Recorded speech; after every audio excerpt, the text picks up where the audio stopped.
Hello, everyone. Welcome to another episode of Minimap Weekly News with George from Minimap. This week's news is on the August week 1st of 2024. And the summer is getting a lot hotter in Korea. The rainy season has ended, but you know what that means. It's just scorching hot outside. It's with high humidity. I don't know if you guys have ever been to Korea before, but it usually gets very, very humid and hot. And also, I think I remember watching one of these like memes saying like dad's always saying it's not the heat that gets you, it's the humidity that gets you or something like that. It's like a dad's joke or something. So, but in Korea, it's heat plus the humidity. So I hope everyone is staying cool wherever you are listening to this. Yep. But anyways, so dive into this week's Minimap Weekly News. So first we have our poll. This week's poll is on what category of items do you spend most money shopping online? I don't usually shop online that much because it's usually my wife that does a lot of shopping. Whenever I need something, she will just buy it because she has she's subscribing to the shopping mall, online shopping malls, so that we get like the discounts whenever we purchase something and get fast shipping and stuff like that. But I do occasionally shop online, and the categories that I have mentioned in this poll is are clothes, food, games, and other. So far, obviously, we are a game-loving community. So many of you have already selected games. That is, 67% of you said games. So for me personally, I sometimes would buy games online. And usually it would be I like to exercise, so I usually buy creatine online when it runs out. I don't eat protein powder. I used to, but then I gained a lot of weight, so I don't do that anymore. But whenever I run out of my creatine, I would buy that online.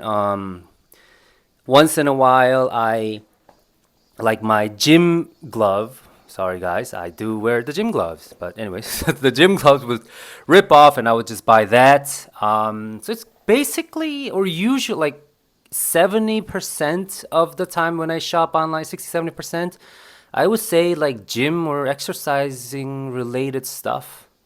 And other times it would be if buying off Steam counts as online shopping, then games. So those two are the main ones. When I do like clothing shopping, I just go to the mall and try them on before I actually order it from online, and my wife is the one that's usually ordering, so that doesn't count. So for me, it's usually, if I have to look into this category, it would be other plus games. But actually, the second most selected category was clothes. And food and other are pretty much similar. So yes, and I actually do order delivery, like food delivery once in a while, but that's like very, very rare for me. Maybe like once a month, maybe. It depends, like if I have friends over or something like that, and I would order food online, but that's it. So yes, that was the poll of this week. So if you haven't already shared your answer for this poll, please go to Minimap. If you scroll down a little bit, it's on your right side where it says poll, and the question, like it says here, what category of items do you spend most money shopping online? So please give us your honest answers. Okay. And next up, we have the QOTD, the question of the day for this week. And the question goes, most difficult puzzle game. So what is the most difficult puzzle game you guys have played? That was the question. And for me, actually, I don't play that many puzzle, directly just puzzle games, but sometimes, those The mobile, I usually play, like I said, I play a lot of mobile games, but like in mobile games, they have these like detective games that I actually kind of like, or, finding out or trying to trace, like, what is the mystery behind this or mystery behind that sort of thing. So that's what I usually play. I think it was called a Legacy series. And then they had like the New York City or something. I don't know. Those two. But then like if I go back, way back, then I would probably say like God of War also had some puzzle elements. It's not like solely puzzle stuff, but that's plus, Uncharted had some puzzle elements, I would say. Uncharted series, I think it was 3 that I played, but that was a good one. But yes, that's probably about it. Okay, so I would like to share what you have given as answers for what was the most difficult puzzle game you've played. So I'm just going to read all of your comments plus the posts. So Jeep Barnett says, I could only beat 1 or 2 levels in Stefan's sausage roll. I'm so impressed by people who are good at that game. Okay, I've never played that game, but I will definitely play that. Jeep, thank you for sharing. Another person that says, any Professor Layton game by M. Padilla 92. Okay, I'll check that on too. And then Gladiator 50N says, I would have to say Plain Tiles. That game looks pretty fun. Another person, Dolt, DHOLT 318 says, the first Myst game on PC, I had a very hard time working out the puzzles on that game, mostly the rocket ship one and a few others. I finally gave up after a while and only finished the game when they re-released it with a guide to help me. Yeah, sometimes these puzzle games, you obviously need guides, but I don't know like how people back in the days when they didn't have like online guides or YouTube or guidebooks, I don't know how they like solved it. Those people are probably geniuses because they didn't have any people or tools that helped them out. So that's awesome. Yes. Another Nintendo, Chuck Norris says, due to my inability to remember much, I have to do trial and error most of the time. Perhaps it's most self-inflicted, but I used a walkthrough starting in the 3rd case. And then the game was Phoenix Wright's Ace Attorney trilogy. Yes, sometimes these puzzle games, they require you to memorize these. Like, if they're numbers, it's okay because like numbers are relatively easy to remember. But like if it's like mix of number plus alphabet or some kind of weird looking, the symbols that I have to memorize in order to like solve this puzzle or open this door or something like that, then I would be like, oh my gosh, I have no idea what to do because I can't remember all that stuff. And probably I would use a like, I don't know, like note or nowadays like cell phone and then like just take a picture of it or something like that if it's not a mobile game. So yes, that also works. Next we have Ghost of Mitchberg says, I do enjoy a good puzzle platformer on occasion like Portal 2, Limbo, and Gris also comes to mind, but I do remember a puzzle game that I struggled with and never finished, and seeing this question makes me want to go back and give it another go. That game is The Witness. You are on some island, given no instructions, and wander around doing puzzles. It all started slowly coming together as more and more things became connected, but I never saw it to the end, perhaps one day. Okay, so The Witness. The game looks pretty nice. I mean, I like the graphic and stuff. I just clicked on it. It has 3.34 mini score, means that's pretty good game because usually our users know, they're like hardcore gamers. They know like what they're doing and they know good games. So I'll check that out too. Thanks for sharing. Next we have Dr. Guy KS says, I remember back in the 90s on Sega Game Gear playing Star Trek Generations, which was a collection of minigames more or less loosely based on the movie. There was this connect the pipe type minigame that gave me a lot of trouble. It took me months, but eventually I got it right. It was very difficult and frustrating. Yes, they usually I've seen many of these, like, the pipe, connecting the pipes in the right order, or like, they have these weird, like, bending shape where you have to like place them in the right order so that the water flows through the pipe or something like that. And those were very, very difficult too. Like for me, I've had those playing the mobile game that I was talking about. They had that too. So like I would struggle in that, and sometimes, not all the times, but I would like kind of cheat because like after like trying like the 10th or 11th time, I get frustrated and just go to YouTube and then go to the walkthroughs and stuff. But yeah, I'm not proud of that, but still, I finished the games. So sometimes, but it says it took you months, meaning that after you finished it, you probably felt so like relieved and like I don't know, like it probably felt so good after solving that finally, because it seems like you didn't uh, go watch the walkthroughs just like me. Anyways, I'm kind of ashamed. But anyways, next we have Telemina.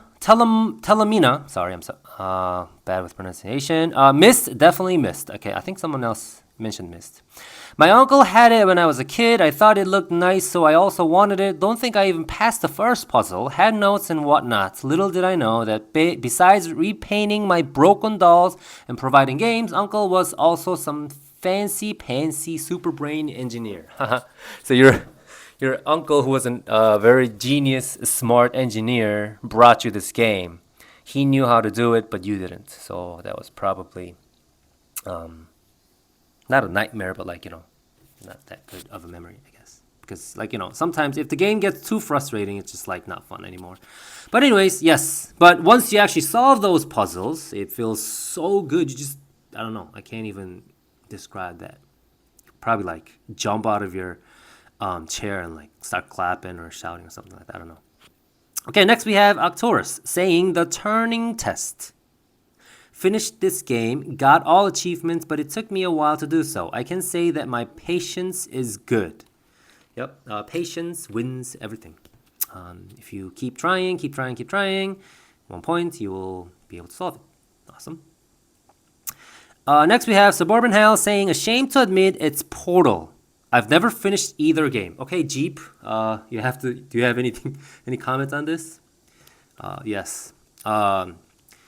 Yeah, Jeep is one of the developers of Portal. Anyways, so Suburban Hell never finished the game. So I encourage you to finish the game if you have an opportunity, because it's a great, awesome game. One of the best classic games ever. Anyways, yes. Next we have Ulfi, the hardest, Siberia 3. On automation with a plan. This is a default and also an unfair question or answer. There's a puzzle in this game that has no solution. Like there are interviews and developers stated that they forgot to put how you get the answer in the game. Oh my gosh, that is horrible. So people will be, taking forever to try to solve this puzzle, but the devs actually forgot to put the answer. Oh wow, that's crazy. There's no way to solve the puzzle. They just posted the answer on. Okay, so instead of actually putting the answer in the game, they just posted the answers online so that people don't get frustrated anymore. They've had years, and rather than patch it in, they just said sorry about it. Yeah, that's right. They could have just patched it, or had updates and stuff like that, and say sorry at the same time. Realistically, though, maybe the witness, another witness, gamer. Finding all the bits to the puzzles is rough, and sometimes perspective creates a secret puzzle. Luckily, you don't have to do every puzzle. Something I learned at the end of the game, where it panned to a zone I had never seen. Yep.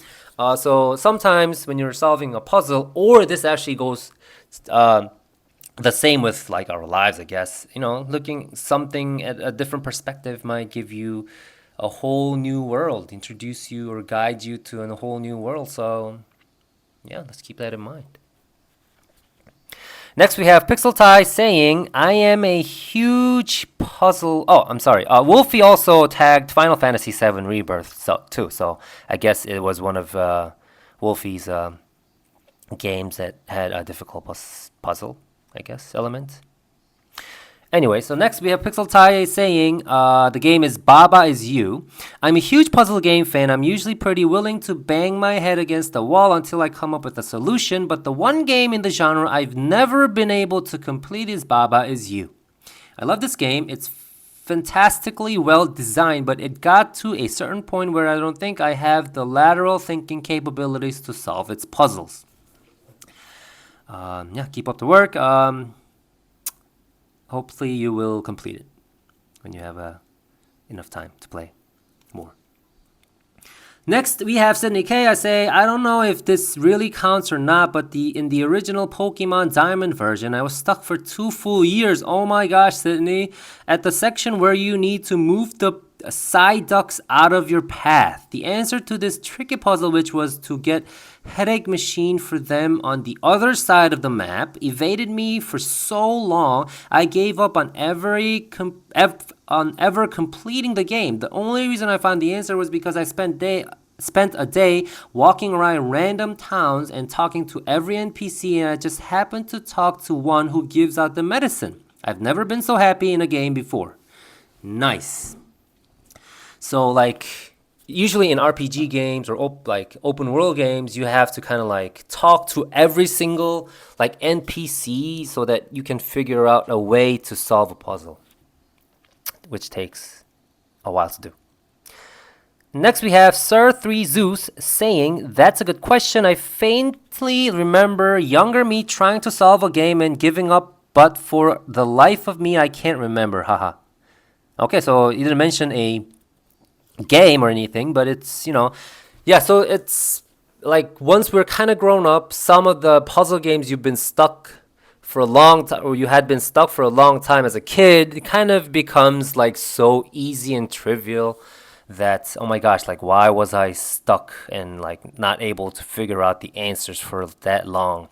You kind of like I don't know, like just think about that. But anyways, we all have that different age groups when we actually start playing, so that's that. Thank you everyone for sharing great answers for the question of the day. This week's question of the day will be posted today, or maybe I have already posted it before I upload this video or this podcast, or I don't know, this video. But I hope everyone plus everyone who's listening can share their thoughts on Minimap with the appropriate hashtags. So thank you, everyone. I really, really do appreciate it. I really enjoy reading all of these. I really, really do. Okay, so next we have the hot topics. The posts that I choose to read and have it, kind of like giving like a shout out so that people can actually read them. Okay. So the hot topic for this week, I'm going to read one by one, but the first one is pretty long, so I can't read all of it. I'll just read part of it. Ginger Jester wrote on Shin Megami Tensei 5. I have played The Vengeance. The Vengeance and the 5 are kind of similar, I know, but the Vengeance is the newest one, but I haven't played Tensei 5, so I can't say anything about that. I bought this game based off of my enjoyment of the SMT spin-off series Persona because I love many of those games. This is not Persona, obviously not, and that is okay, but it was very jarring for the first several hours. Personal feels like SMT for babies. Persona is very fluid and everything always growing and changing. SMTV, everything is much more concrete. You can't keep the same party members. You have to switch them. Yep, you have to switch them up. Like in this game, SMTV or SMT5, you have to like collect demons and then you can switch them up and then you can make the demons become your like party members and then you can start fighting with the demons that you collected. And then you can also level up their skills and stuff like that. So yes, whoever actually never played the Shin Megami Tensei series, you should probably give it a try. It's a very, very good JRPG series, and I also enjoyed it. I only played a couple hours into it, but it's really, really good. Next one is next post is Groginski saying this is my 8,000th trophy. Congratulations. I'm so off my pace since I got my daughter. Yes, having a kid, I know the struggle. I'm there with you. Yes, but 8,000th trophy. Can't even pronounce that. But anyways, congratulations. You probably have way more than that now. Nice.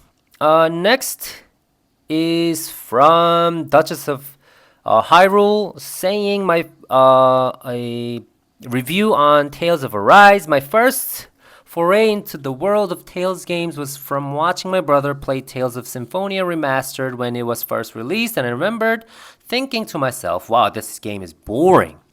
I think it was an understandable first impression considering that Symphonia was originally released on the GameCube, so when I noticed that Tales of Arise was at a great price during Steam Spring Sale this year, I was a bit skeptical about trying it out. Yeah, those Steam sales will get you. But I had heard from a ton of articles online that this game had surprised people when it first came out and was easily considered by many to be the best game in Tales series. Yes, I've also heard a lot of good things about the Tales of Arise. I haven't played the Tales series yet, but I've read a lot of reviews and articles about it, and they said it's pretty good. And it seems like Duchess of Hyrule played 62 hours, 35 minutes, meaning that she really enjoyed it. This game, I really enjoyed it. Okay, so thank you, three of you, for sharing your great stories, and plus everyone who have been posting stuff on our community feed. Thank you.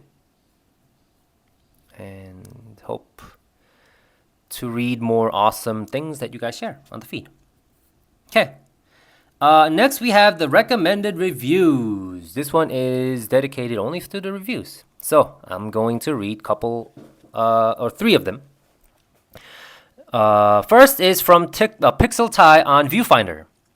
Viewfinder's main mechanic of manipulating the world with photos is dazzling and worth experiencing, but the rest of the game's structure around it, from the puzzle design to story, was just alright. I know Viewfinder won a lot of awards. It's an indie game, I know that. So yes, if you haven't played Viewfinder, you should probably play it. Viewfinder, I'm sorry. So yes, if you haven't played it, please play it.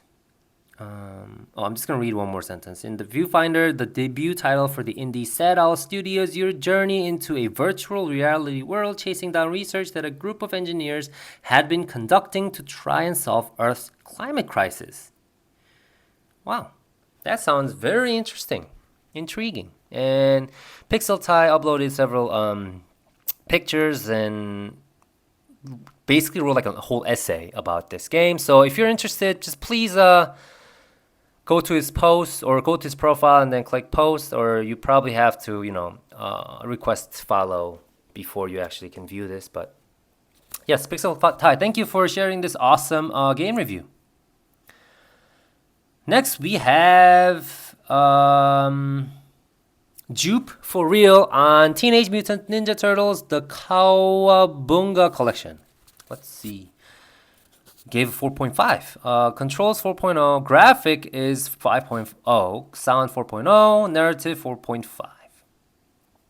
Let's see. Teenage Mutant Ninja Turtles, the Kawabunga collection is a compilation of video games developed by Digital Eclipse and published by Konami. It features 13 Teenage Mutant Ninja Turtle video games developed by Konami between 1989 and 1994 from Wikipedia. Wow. So one game has 14 games, basically. And then Jupe for real listed all the 13 games. I can't read all 13. I'm just going to tell you some of it. Teenage Mutant Ninja Turtles Arcade, Teenage Mutant Ninja Turtles 4 Turtles in Time. Yes. So if you're interested or if you like Ninja Turtle games, then you should probably buy this one because this one has 13 games in one game. Awesome. Thank you for sharing. Last for this week is from Aiden's Ghost on Hexen Beyond Heretic. Gave 4.0. I have this game for both Nintendo 64 and PS1 as well. Played the N64 release the most, and this game is really good. The big environmental puzzles may be frustrating at first, but you'll get used to them. For those who like Dungeons & Dragons, this one is for you. Okay, Dungeons & Dragons fans, me. Please go play this game, Hexen. I think it seems like a very old game, I guess, because, okay, yep. It was first released in 1995 on PC. That's before I was like 10, but anyways. But old game doesn't mean they're bad. Old game means they're good. Good wines ripe in time. Anyways. Thank you all for sharing awesome game reviews. Not just you, the ones that were selected, but everyone. I really, really do appreciate it. So keep up the work. Thank you. Next up, we have some sale news. So on this week, we've got some sale news. I'm reading off of some of the posts that were posted on the sales section of the feed. So if you just want to watch the whole list or read the whole list, just go to the sales section, okay? But I'm just going to read off of some sales that I thought would be a good deal. So Humble Bundle has the August Humble Choice sale. This includes Sifu, High on Life, Gotham Knights, Blacktail, Astral Ascent. This means Warp, Universe for Sale, Diluvian Ultra, all for $11.99. That's a good deal. That is probably a good deal, but I don't know about Gotham Knights. Anyways, awesome. That was a good deal. And also another one by Katsunabe. They have EA August sale on Steam. Star Wars Jedi Survivor 55% off. Dead Space Remake is 65% off. Battlefield 2042 and Battlefield 5, they're both 85% off. So F124 is 40% off. EA Sports WRC is 70% off. Dragon Age Inquisition Game of the Year Edition and Dragon Age Origins Ultimate Edition are both 90% off. 90% off. So if they're only like $2 or $3, so, or $3 or $4. So if you just skip drinking a cup of coffee one day, you can just buy these games. They have more. Moonlighter, 97% off. Wow, that's like less than $1. One Piece Pirate Warriors 4 is 75% off. Tony Hawk's Pro Skater 1 plus 2 are 60% off. So, awesome. And one more, Biomutant is 75% off on Steam. Thank you, Minibytes Mobile. Yes, it's $10 for this gem until the 15th. So, go check it out. So yes, if you like to save some money when buying a game, please make use of this section. And thank you everyone for sharing awesome sale news. Alright, next up is the Dragon's Diary. In this section of the podcast, I talk about what I've been doing and what I kind of will be doing at the same time. So it's basically my diary and what I have been engaged in. So first one, the podcast, the Quest Unplayed, is coming soon. I think we are going to record it tomorrow and be released sometime this week. So please be aware and please keep an eye on it because it's going to be super fun. It's the official first episode. So if you haven't subscribed or followed us, it's Quest Unplayed on YouTube, only on YouTube right now, but we are planning to upload it on Spotify and all the other good podcast channels. So yes, that is coming soon. We have been discussing a lot about the podcast. We've been having meetings and stuff, so that's coming soon. Next one, our whole team, the Minimap team, is going to BIC next week. Then you might ask, what in the world is BIC? BIC is Busan Indie Connect, where it's like a big indie game festival that's happening in Busan. Busan is a city in Korea. I believe it's the third biggest, something like that.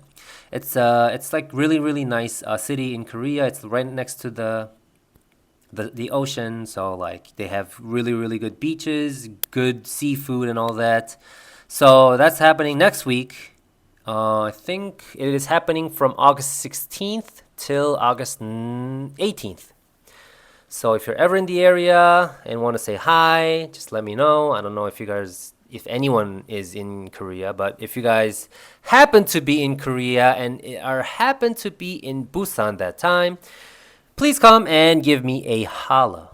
Also, I'll be uploading a lot of content when I go there, so I'll keep you guys noted. Next, we have another kind of an idea. This is not a solid, legit idea yet, but we might actually be working towards having a new magazine. Like with the fall of Game Informer, we might have like a Kickstarter of some sort for like a physical magazine. I don't know. This is just something that this is like a personal plus a little bit of Minimap, I guess. I've been talking to a lot of content creators and writers, editors on Minimap, and we've actually have a group of people that are willing to contribute to this project and want to, write some fun game-related stuff. So if you are also interested in doing that, please come to our Discord channel and send me a DM because I need to invite the people so that they can join the channel, the text channel. But anyways, that's also going to be super exciting too. We have a lot of great ideas. Anyways, so those three things are going to be, or that has been happening to me this week. Yes, so that was the Dragon's Diary, everyone. And next up, we have the Meanwhile in Korea. So what in the world is happening in the Korean server of Minimap? They don't have a whole lot of things going on this week, but I always do read the polls and QOTDs for the Korean server because some people are curious, like, we have this poll, but what about the Korean server? Do they have the same poll, or do they have like a totally different one? Do they have like an interesting one? Stuff like that. So wow, it is pouring outside, but I'll continue with my recording. Anyways, so the poll for this week in Korea is, what will you do when someone starts a fight with you online while playing a game? In Korea especially, this is usually geared towards League of Legends, because in League of Legends, if you kind of don't do well, they start swearing, saying this mother, that mother, who, your family, blah, blah, blah, blah. So what happens if that happens? What would you do if that happens? So they gave 4 options. First is fight back. Second, turn off the chats. Third, I just read the chats but just ignore it. And fourth is other. For me, I usually just would do the third one, where I would read the chats but just ignore them. But if it just crosses a line, I would probably just turn off the chat, because I don't want to be like them. The trolls, or those, like in Korea we say, the keyboard warriors, who are not capable of doing like a physical fight in the real world, but they become like a real warrior in the online gaming world because that's all they can do. I don't want to be like them, so I just ignore them. I usually just ignore them. So yes, that's that for me. And next, for the QOTD of the Korean server is, this is not game related, but what is the first like foreign country that you have visited and enjoyed the most? Yes, so some people, or I've been to several actually other countries, so I think the one for me would be Croatia. Croatia was awesome. Amazing. If you've never been there before, just go. They have beautiful nature plus good food and like stuff like that. So if you haven't never been to Croatia, please go. Yeah, some people said Japan. Like in Korea, a lot of people said Japan, because Japan is very close from Korea. It's like 2-hour airplane ride, so it's very easy to go. A lot of people said Japan. So Yes. Awesome. And also in Korean server, we are partnering up with the Visions of Mana, the publisher or distributor, I think. Distributor. And we are doing the pre-order of Visions of Mana. And I'm really, really looking forward to this game too. Because the Mana series has been really, really great. And I know the Visions of Mana is going to be it's gonna be a blast. It's gonna be great. I know. Like I've seen the trailer. I've actually covered it on the six must games you should play in August. So go check that out too. Obviously you can't buy the Visions of Mana Korean version unless you live in Korea. But anyways, the Visions of Mana. Shout out to the devs and yes. So that's what's happening in Korea. Next up, we have the Minimap Announcements. The event winners for the key giveaway event were announced. I know I did like the little roulettes. I'm planning on doing that every single time we have a game key giveaway event because I kind of want to show you guys like how we select the winners. Plus, I kind of like talking about it, like like oh the winner is gonna be blah, blah, blah, blah, or like in the auctions, like I can't talk that fast, but like someone. Yes, the winner is. And I like making announcements. So I'm just gonna keep doing that. Anyways, so the two winners have been selected, and then one selected Stray, another selected Signalis. So keep an eye on for the next key giveaway, which might happen pretty soon. You never know. And next up, we have the Minimap store sale.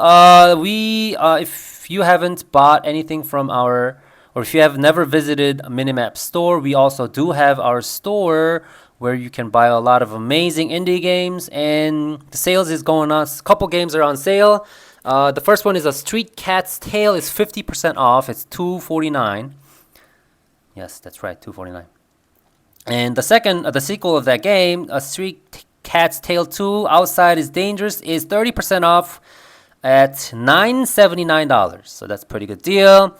Next, No Case Should Remain Unsolved. This is a great series from Somi. It's 20% off. It's only $5.59. And another one that's on sale is Pig Romance, 20% off. It's at $15.99. So if you haven't checked out the Minimap store, we have 4 games that are on sale right now. And also, don't forget, we give you 3% cash back, meaning that if you buy enough game from Minimap store, you can basically get a free game next time or get like a huge discount. So please make use of our Minimap store. Next, and that's all from the Minimap announcements.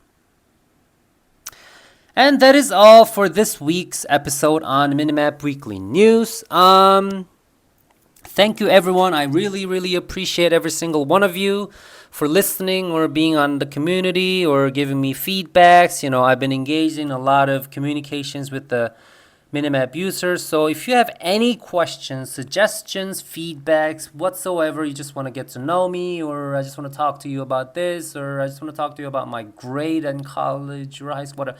It doesn't matter, at this job, or if you want to just chat with me, just, shoot me a DM on Discord, or you can just follow me on Minimap. That'd be easiest. And please follow our Twitter account, Minimap_global, and keep your eyes open for other fun events to participate. And if you haven't already, follow us also on Instagram, TikTok, and subscribe to our YouTube channel. And I will come back next week with some more Minimap news. Thank you everyone for listening, and goodbye. And if you have anything you want to say, just leave a comment. Thank you. Bye-bye.